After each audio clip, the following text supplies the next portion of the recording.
Hey, what's up everyone, and welcome to the School of Personal Finance. In today's video, we're going to talk about what happens when you inherit assets. We're going to talk about the tax consequences, what some options might be. We're also going to talk about what happens when you are gifted cash or you want to make a cash gift to somebody. Is there gift tax? When do you have to pay it? Do you have to report it? And how all of that works. And what prompted this week's video was that I got numerous questions over the last 2 weeks about these topics. So a buddy of mine sent me a message saying that he's about to inherit an IRA and he wanted to know what his options were.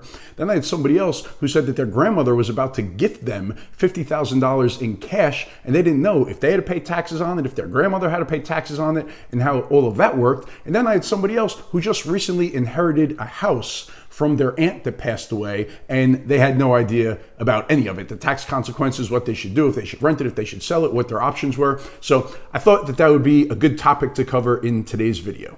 All right, let's get to it. All right, so just a quick update on what I'm up to at the School of Personal Finance. So I'm getting closer to launching my education center, and I made a few decisions that I want to fill you in on. So the first one is it's going to be $39 a month. And for that, what you're going to get is unlimited access to all of my courses. So I'm going to create core courses about like building the foundation depending on what stage of life you're in. Then I'm also going to have elective courses where we do a deeper dive into a specific topic like investment accounts or something like that. Then beyond that, I'm going to hold webinars. I'm also going to hold monthly accountability meetings for all the members of the group. I'm going to do pretend case studies where I walk through an example and show you exactly how we'd approach financial planning for specific individuals, like if you're married with kids or if you have kids going to college or if you just got married, just out of college, whatever the case may be. And I'm also going to have monthly membership spotlight meetings where I'm going to take on a member and let them share their story, ask me any questions, and kind of go through a spotlight meeting with them where everybody could kind of learn from them as well. And I'm also going to have quizzes and downloads and other resources that are going to be available through the site. If you would like to be part of my test group, so I'm putting together a group where we're just going to do a test run and have you go through, give me some feedback if there's anything you would change, anything else you would want to see, and just get early entrance into this before I do an official launch, then send me an email, rich@schoolofpersonalfinance.com, and I'll get back to you and let you know where I'm at with that. I mentioned it in the video I did a couple weeks ago, and I've already had a bunch of people reach out to me, so I appreciate that, and I'm looking forward to getting this thing going and really starting the School of Personal Finance. All right, so let's talk about what happens when you inherit assets, when you get a gift. What are the tax consequences? What are your options? What does it all look like? And it's worth noting that the rules around this stuff, it changes all the time. There could be policy changes that increase the amounts, that decrease the amounts. I feel like it's always changing, so it's hard to plan for. But I think a good place to start, a good place for you to get an understanding is what the estate tax is. So right now, there is an exclusion up to $11.7 million of your estate when you pass away. So when you pass away and you leave somebody money, houses, assets, whatever your estate is made up of, you get a tax exclusion on the federal level up to $11.7 million. And if you're married, then it's actually double that. Then it's $23.4 million. So you pass away with a $15 million estate, you and your spouse both pass away, and that would be excluded from federal estate tax. Now, individual states have their own levels, and they're usually much lower. So you might be subject to estate taxes at the state level. You have to check what your individual state would be. But at a high level, that is what the estate tax is. So for most of us out there and our relatives, our parents, we're not going to go above that level. So when they pass away or when you pass away, you're not going to be subject to estate taxes, depending on what the numbers are at the time of your death and all of that. Unless you're very rich, then you would be subject to those estate taxes, which could be very high, up to 40% on the estate that you leave to your heirs. But now what about you as the beneficiary when you actually inherit these assets from the estate? So you could inherit something like a house or a car or bank accounts or IRA accounts, brokerage accounts, life insurance, and all of these could be taxed a little bit differently depending on how they're structured and what type of accounts that they are. So I'm going to go through those right now to try to make it very clear and easy for you to understand. So now another important term to understand, and I'll describe which assets fall into this category, are things that are subject to what's called a step up in cost basis. And what that means is that when somebody passes away and they leave you this type of asset, you get a step up in their cost basis. So like a simple example would be if your parents, let's say they bought a house 30 years ago for $100,000 and then they pass away and the house is worth $1 million.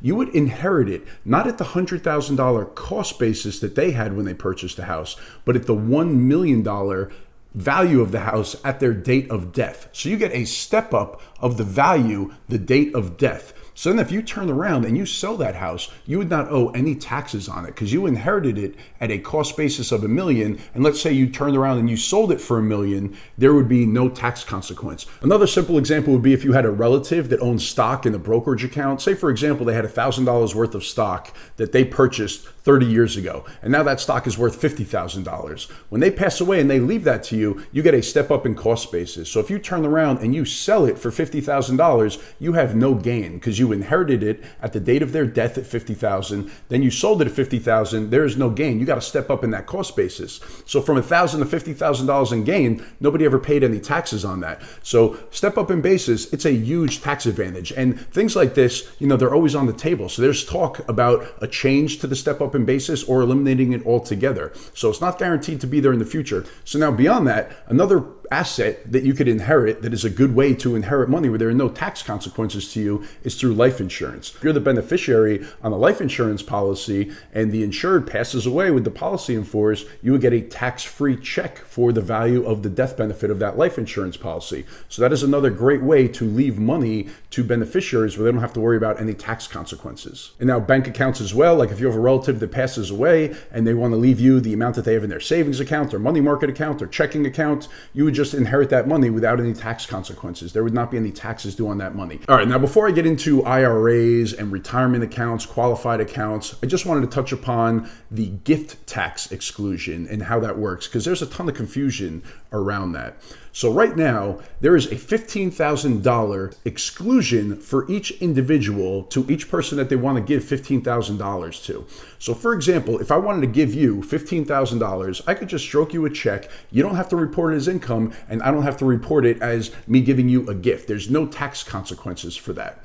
And if I'm married, if I have a spouse, which I do, me and my spouse could each give you $15,000. So we could give you $30,000 right now, and nobody has to report it anywhere. It's just a gift, and it's not taxable to anybody. To even take that a step further, say me and my wife, we have kids, we have grandkids, and say there's 10 of them all together, and we're very rich, and we want to gift money away and get it out of our estate before we pass away.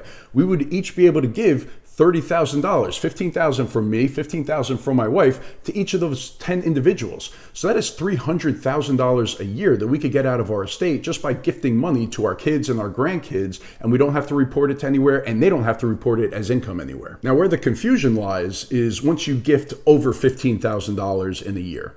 So if I want to gift you $100,000, there's no tax consequence at that time, as long as I stay below those thresholds of that $11.7 million exemption that I get. But what I would have to do is I would have to report it. I would have to fill out a gift tax return. I believe it's Form 709 that just says that I am using part of my lifetime exemption. So I am gifting $100,000. The first $15,000 would cover that $15,000 that I could give without having to be reported, that exclusion. But then the $85,000, that would go against my lifetime exemption for giving cash or in my estate. So again, back to that $11.7 million. Right? This would reduce that $11.7 million exemption that I get when I pass away. All right, so now let's talk about what happens when you inherit a retirement account, like an IRA or a 401k or a 403b or a 457 plan. So now the rules, it depends on what type of beneficiary you are. Are you the spouse? Or are you a non-spousal beneficiary like a child or a relative or a friend or whatever? And then it also depends on what type of account it is that you are inheriting, an IRA, a Roth IRA, a 403b plan. So I'm going to start with a spouse beneficiary. All right, so if your spouse passes away, you typically have three options. The first one is you could take a lump sum distribution, right? So you take all of the money out of the account. This is typically not a great idea because it's all going to be taxed as ordinary income, and it could push you up into a higher tax bracket. So people usually do not choose that option. The second one is you could take those accounts and roll them over into your own IRA. And then they're just governed by your own IRA rules. So this is a popular option. It's easy. You just roll it over into your existing IRA and you go from there. And then the third option is you could open up what's called an inherited IRA where you are still the beneficiary on it. Now, depending on your ages, there are strategies around why people might do this that I'm not going to get into in this video. But those are typically the three options for the spouse. So now for non-spousal beneficiaries. And these rules all changed at the beginning of 2020 with the Secure Act. So it used to be, you might have heard the term a stretch IRA before, where if you were a non-spouse beneficiary, let's say that you were a child and your mother passed away, and she left you this big IRA. Let's say it was $1 million IRA, and let's say that you're 50 years old.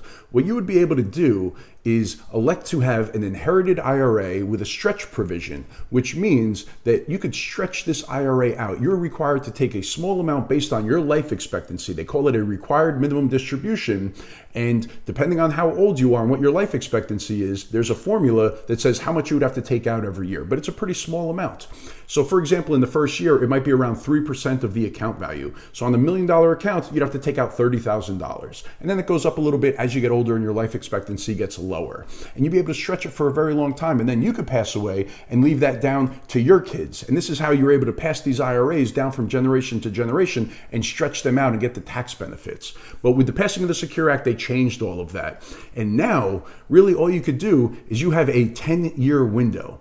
So when you inherit an IRA, what the rules are now are that you have 10 years to get all of the money out of that account. If we go back to that 50-year-old who inherited $1 million, they might be in their prime earning years.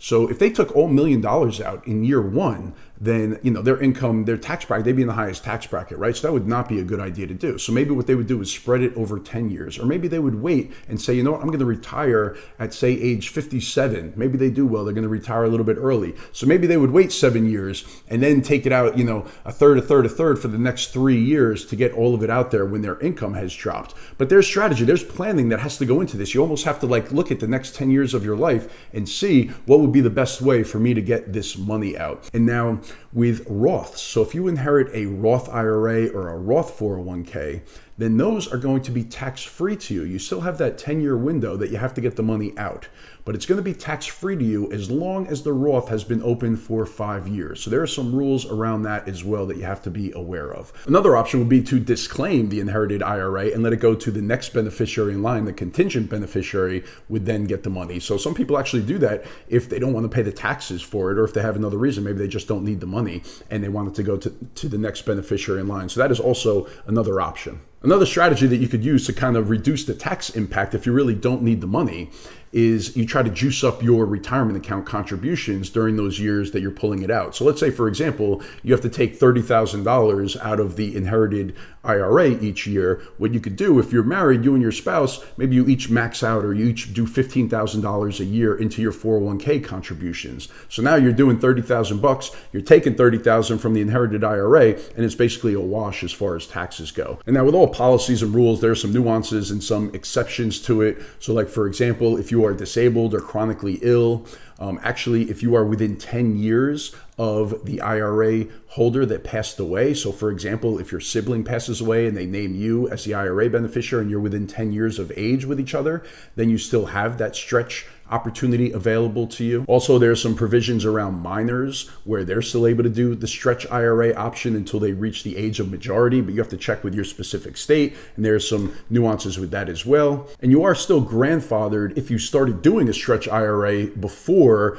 2020. So if you already had one in place and you started your stretch IRA, then this does not impact you. You could continue going down the road of doing your stretch IRA. So it's not like you have to stop and now all of a sudden get all the money out within 10 years. And then the last little nuance is that if you have a 403b plan or a 457 or a thrift savings plan that you inherited, they actually have a start date of 2 years later, of January of 2022.